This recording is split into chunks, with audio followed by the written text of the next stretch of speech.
Okay. 10 reasons not to be a poet. 1. It sounds pretentious. It's impossible to say to someone, I'm a poet, without sounding like a self-righteous douchebag. Although most poets aren't douchebags, so many use the title of poet in vain, you will be associated with their aura of, my shit doesn't stink. 2.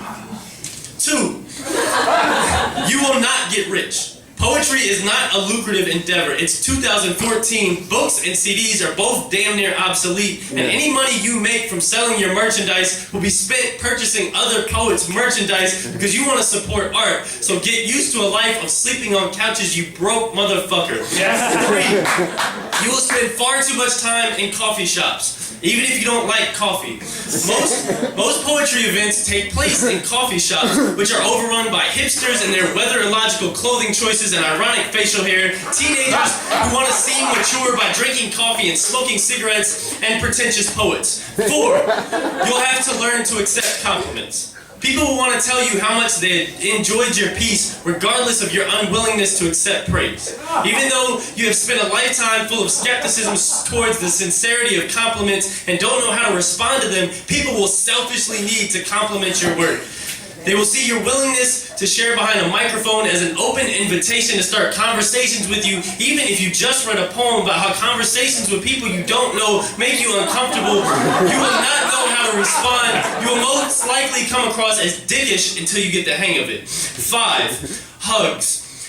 For some reason, poetry events are full of people hugging. Oh, that's true too. It's disgusting. I don't know if it's all the emotions whirling around or if people who enjoy poetry are just more prone to close physical contact, but hugs are everywhere. They will find some way to suck you into their hug fest. You will not escape. 6. People will start to think they know you. You will no longer have any private parts. Your sleeves will wear thin and grow tired from the weight of them bearing your heart. Your personal struggles and battles become common knowledge and conversation pieces. There is no privacy for those who bare their soul to an audience of strangers. You might as well put a webcam in your fucking shower. 7. It took you a minute, sorry. You will be expected to always know the right thing to say.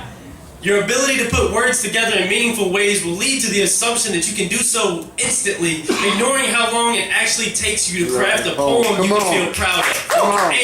People will tell you what to write about because, you don't have enough ideas on your own. 9.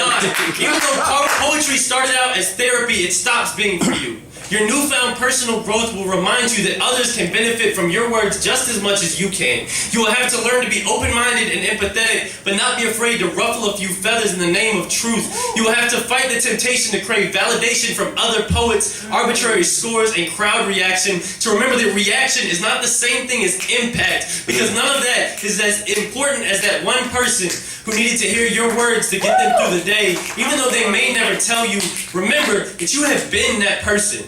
10.